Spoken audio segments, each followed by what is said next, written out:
Hello प्यारे विद्यार्थियों, गणित कक्षा 10 के अध्याय 4 द्विघात समीकरण के इस 5वें पार्ट में हम प्रश्नावली 4.3 में दिए गए प्रश्नों को सरल करेंगे।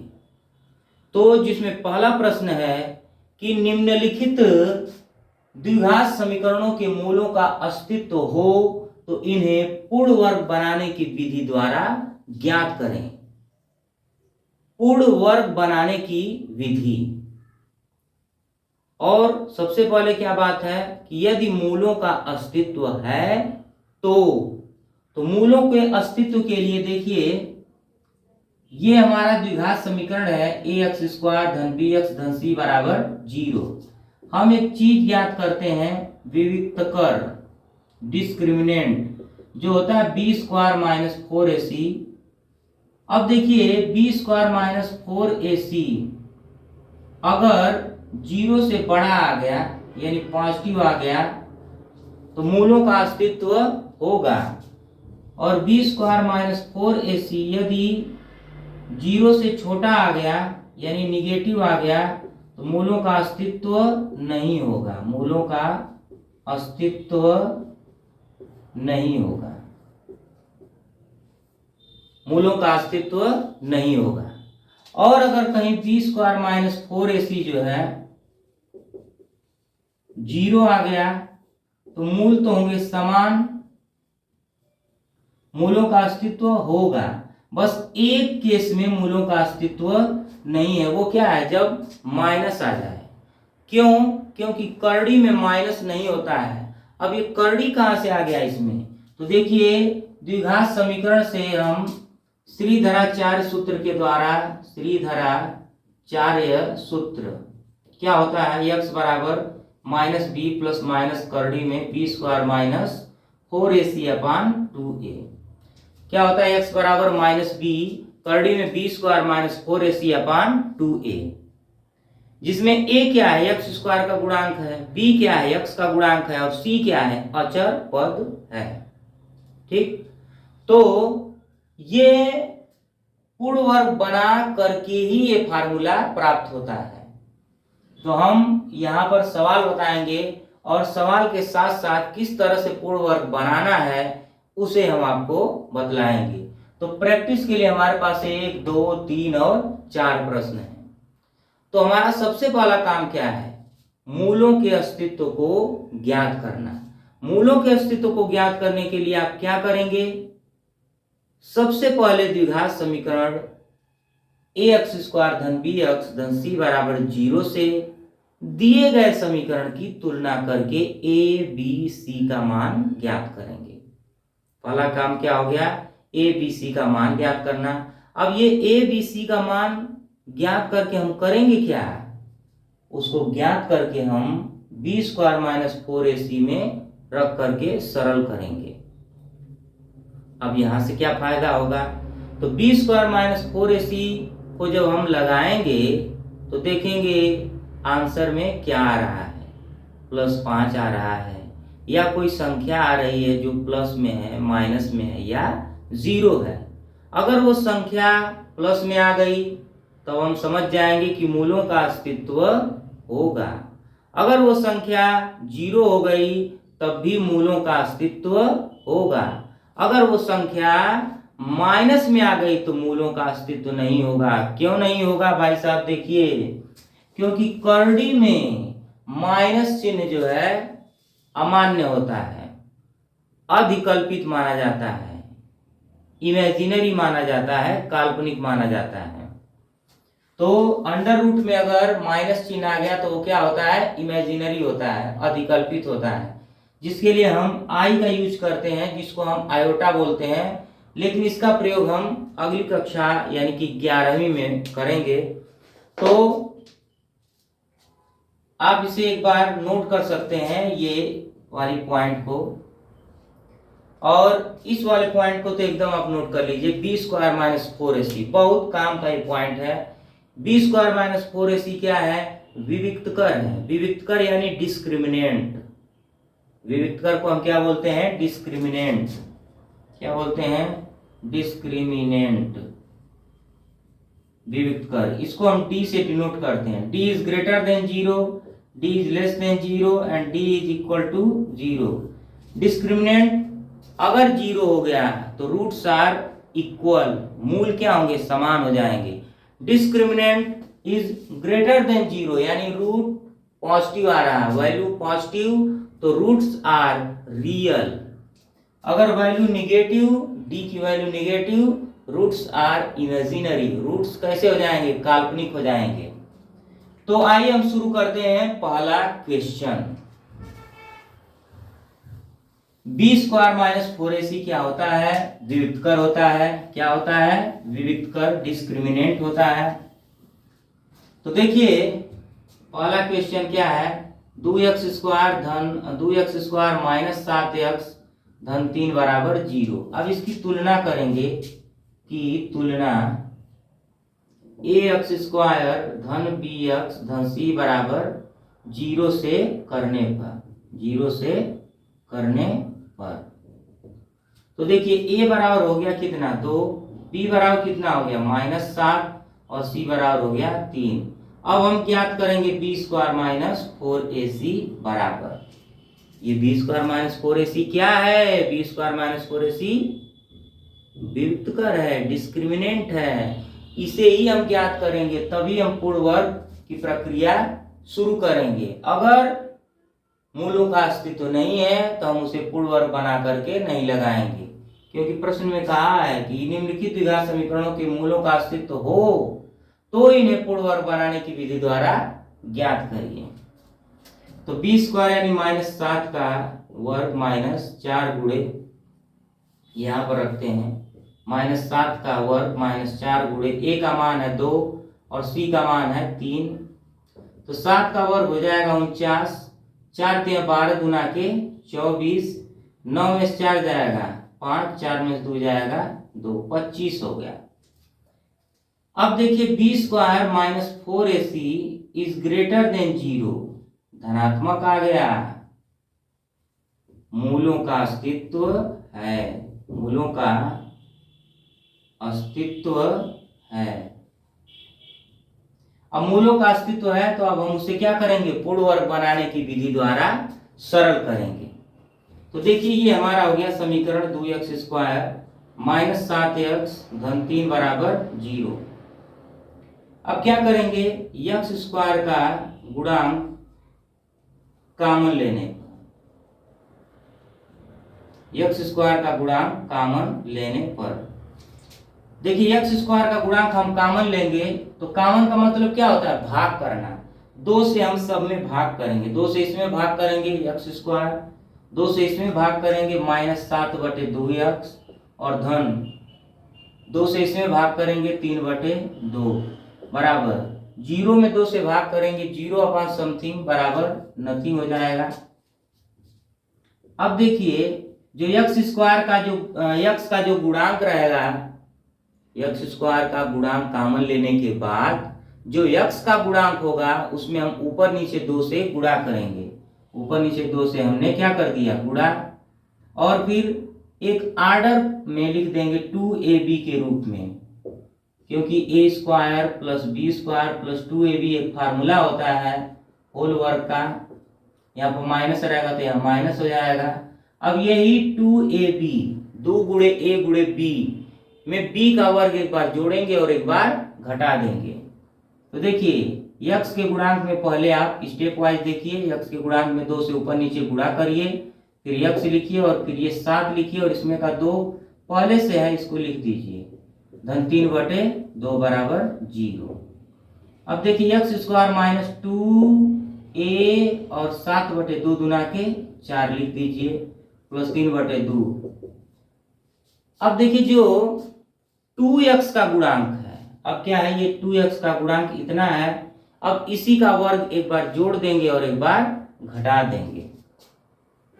तो 7/4 का वर्ग जोड़ने व घटाने पर, जोड़ने व घटाने पर, तो x स्क्वायर माइनस 2 गुणे x गुणे 7/4 और प्लस 7/4 का होल स्क्वायर माइनस 7/4 का होल स्क्वायर और प्लस 3/2 बराबर 0। A square minus 2ab plus B square. अब इतना दूर अगर आप ध्यान दें तो बन गया है A square minus 2ab plus B square, formula A minus B का होल स्क्वायर। ठीक, और बाकी ये सब चीजें उधर चली जाएंगी तो हो जाएगा एक्स माइनस 7/4 का होल स्क्वायर बराबर ये 7×49 माइनस 3/2। तो x माइनस 7/4 का होल स्क्वायर बराबर 16 और 2 का एलसीएम क्या हो जाएगा 16 होगा, ये 49 हो जाएगा, माइनस 2 से 16 में भाग देंगे 8 बार, 8 तिरिके 24 हो जाएगा। सरल कर लेंगे सभी लोग। भिन्न आपको बिल्कुल आना चाहिए, भिन्न नहीं आ रहा है तो आप जो है भिन्न सीखने का प्रयास करें। अब देखिए x माइनस 7/4 का होल स्क्वायर बराबर क्या हो जाएगा, 49 में से 24 जाएगा तो 25/16। अब x माइनस 7/4 का होल वर्ग, अब ये हटेगा तो क्या आ जाएगा प्लस माइनस 25/16। तो x माइनस 7/4 बराबर हो जाएगा प्लस माइनस 5/4। अब यहाँ से x बराबर क्या हो जाएगा 7/4 प्लस माइनस 5/4। ये माइनस 7/4 है, उधर जाएगा तो क्या हो जाएगा प्लस 7/4। अब देखिए x बराबर यहाँ पर क्या करेंगे, एक बार पॉजिटिव लेंगे और एक बार नेगेटिव, टेकिंग पॉजिटिव। तो x की वैल्यू 7 5 12/4, 4 तिया 12 हो गया। टेकिंग नेगेटिव x बराबर 7 और माइनस 5/4, तो 7 में से 5 जाएगा 2/4, यानी x बराबर हो जाएगा 1/2। अतः x के दो मान मिल गए 3, अतः x बराबर क्या हो जाएगा 3 और 1/2। ये हमारा आंसर हो गया। तो द्विघात समीकरण को पूर्ण वर्ग बनाने की विधि द्वारा हमने सरल करने के क्रम में पहले क्वेश्चन को हमने सरल किया। सबसे पहले हमने क्या ज्ञात किया कि मूलों का अस्तित्व है कि नहीं है, और मूलों के अस्तित्व के लिए क्या किया, बी स्क्वायर माइनस 4ac को ज्ञात किया, यानी कि विविक्तकर को ज्ञात किया। और विविक्तकर को ज्ञात करने के बाद हमने देखा कि विविक्तकर जो है धनात्मक आ रहा था, तो धनात्मक आने से ही पता चल गया कि मूलों का अस्तित्व है। अब उसे पूर्ण वर्ग बनाने के लिए सबसे पहले क्या काम किया गया, एक्स स्क्वायर के गुणांक को कॉमन कर लिया गया। फिर 2ab के रूप में x के गुणांक को बनाए और x के गुणांक में 2 से ऊपर नीचे गुणा किए, और जो 2x का गुणांक था उसी का वर्ग एक बार जोड़ दिए और एक बार घटा दिए। तो फार्मूला बन गया a square plus B square minus 2ab बराबर a माइनस बी का होल स्क्वायर। यह जो है a प्लस बी का होल स्क्वायर भी बन सकता है, क्योंकि पूर्ण वर्ग की बात है। तो पूर्ण वर्ग में क्या होता है a प्लस बी का होल स्क्वायर और a माइनस बी का होल स्क्वायर। आप इस क्वेश्चन को एक बार नोट करें। हम आगे बढ़ते हैं दूसरे प्रश्न की ओर।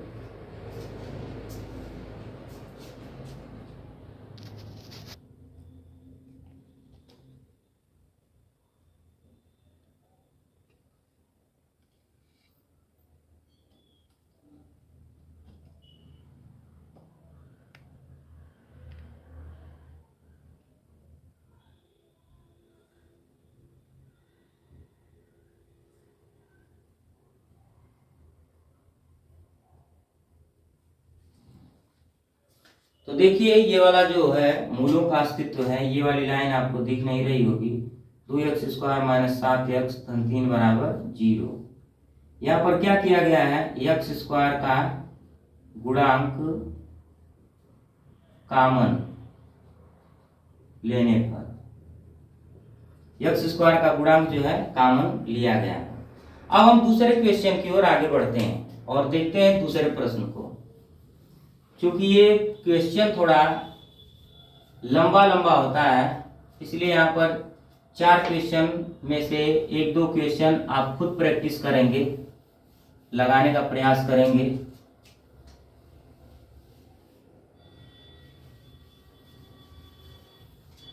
देखिए क्वेश्चन नंबर 2 2 x² धन x माइनस 4 बराबर 0 से a बराबर हो गया 2, b बराबर हो गया 1 और c बराबर हो गया -4। b² माइनस 4ac हम ज्ञात करेंगे, तो b² यानी 1 का स्क्वायर माइनस 4 गुणे a का मान 2 और c का मान -4। तो देखिए 1 माइनस माइनस हो जाएगा प्लस, 4 दूना के 8 और 8 चौक को 32, 32 और 1 कितना हो गया 33। अब ये देखिए b² माइनस 4ac जो है वो पॉजिटिव आ गया, यानी मूलों का अस्तित्व है, मूलों का अस्तित्व है। अब मूलों का अस्तित्व है तो देखिए 2x² धन x माइनस 4 बराबर 0। x² का गुणांक हम क्या करेंगे, कॉमन ले लेंगे। x² का गुणांक कॉमन लेने पर, तो जैसे आप x² का गुणांक कॉमन लेंगे हो जाएगा x² धन x बटे 2 और 2 से भाग करेंगे ना, x² का गुणांक क्या है 2, तो 2 से भाग करेंगे तो x बटे 2 और ये -2 दूना के 4 बराबर 0। अब देखिए क्या बतलाया गया कि जो x² का गुणांक है उसी में 2 से ऊपर नीचे आप गुणा कर लीजिए। ठीक, तो जैसे आप 2 से गुणा करेंगे तो देखिए यहाँ बन जाएगा x², यही हम लिखते हैं x² धन 2 गुणे x गुणे 1 बटे 4 हो जाएगा, 2 दूना के 4 और ये 2a और b 1 बटे 4। अब देखिए 1 बटे 4 का वर्ग जोड़ने व घटाने पर, जोड़ने व घटाने पर क्या फायदा होगा, पूर्ण वर्ग बनाने के लिए जिस संख्या का वर्ग जोड़ते हैं उसी संख्या का वर्ग क्या करेंगे, घटा देंगे। तो x² धन 2x 1 बटे 4 धन 1 बटे 4 का होल स्क्वायर माइनस 1 बटे 4 का होल स्क्वायर माइनस 2 बराबर 0। अब इतना दूर देखिए तो a² धन 2ab धन b² यानी a प्लस b का होल स्क्वायर बन जाएगा, तो x प्लस 1 बटे 4 का होल स्क्वायर हो गया और बराबर इसको उधर ले जाएंगे 1 बटे 4 चौको 16 और धन 2, तो x धन 1 बटे 4 बराबर क्या हो जाएगा 16 दूना 32 1 33 बटे 16 प्लस माइनस करड़ी में 33 बटे 16, इधर वर्ग है उधर जा करके वर्गमूल बन जाएगा। तो x बराबर -1 बटे 4 और प्लस माइनस करड़ी में 33 बटे 4। अब देखिए x का मान क्या आ जाएगा -1 प्लस माइनस करड़ी में 33 बटे 4, यही हमारा फाइनल आंसर हो गया। ठीक, अब हम तीसरे प्रश्न की ओर बढ़ेंगे, आप इसे एक बार नोट करें।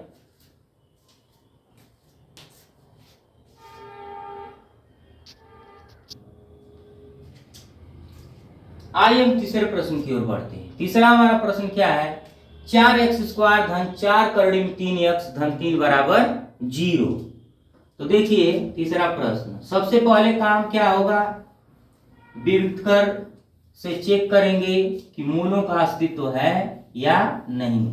अगर मूलों का अस्तित्व रहेगा तभी हम सवाल को आगे बढ़ाएंगे, अगर अस्तित्व नहीं है तब हम आगे नहीं बढ़ाएंगे।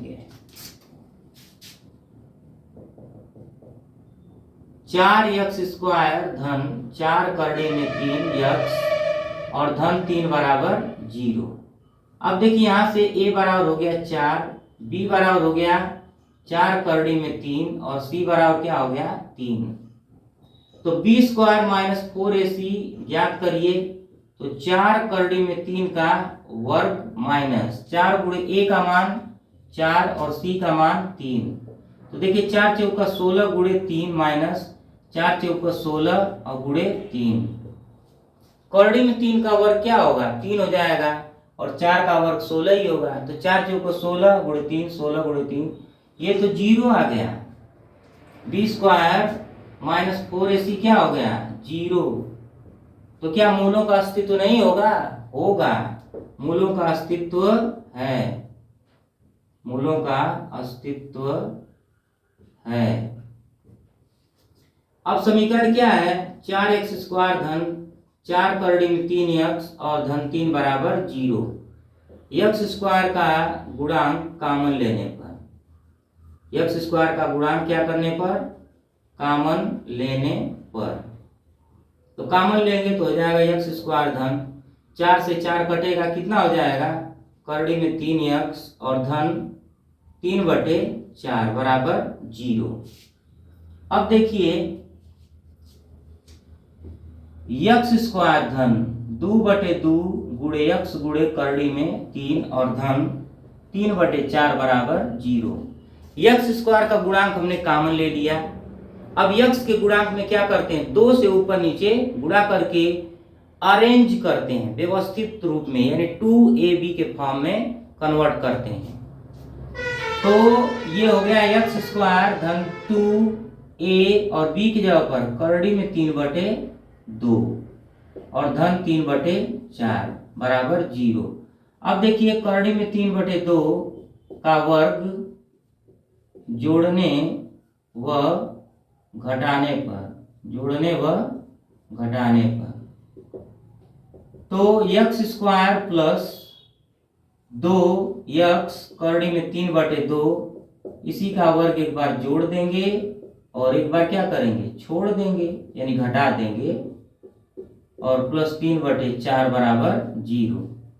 तो देखिए इतना दूर क्या हो जाएगा, a² धन 2ab धन b², यानी a प्लस b का होल स्क्वायर, x धन करड़ी में 3/2 का होल स्क्वायर बराबर, ये उधर जाएगा तो क्या हो जाएगा, 3/4, कितना होगा, 3/4, यहीं पर हो जाएगा -3/4 और प्लस 3/4, कट पीट करके 0।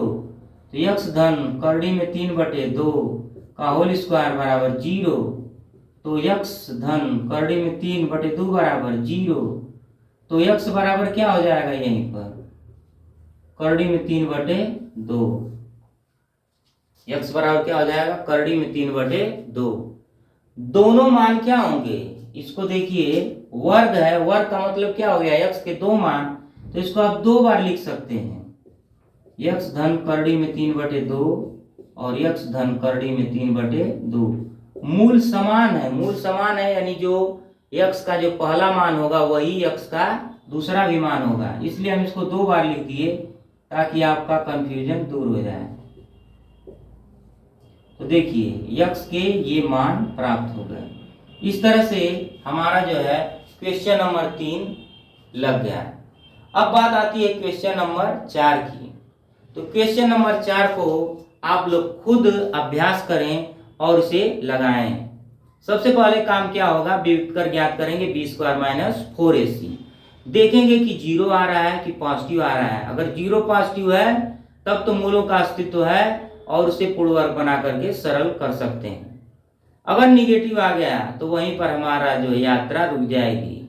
ठीक है, मिलते हैं अगले पार्ट में। तब तक के लिए आप हमारे चैनल पर बने रहें। जो लोग चैनल पर पहली बार विजिट कर रहे हैं, चैनल को सब्सक्राइब कर लें, बेल आइकन को प्रेस कर लें, जिससे आपको आने वाले वीडियो का अपडेट समय समय पर मिलता रहे। ये क्लास डेली 4 बजे चलती है। जितने भी कक्षा 10 के विद्यार्थी हैं इस क्लास को अच्छे से देखें और वीडियो को लास्ट तक देखें। लास्ट तक देखने पर एक एक पॉइंट आपका क्लियर होगा और एक एक पॉइंट को आप नोट करते जाएं। ये कक्षाएं बिल्कुल निःशुल्क है। मिलते हैं अगले पार्ट में, तब तक के लिए goodbye and take care.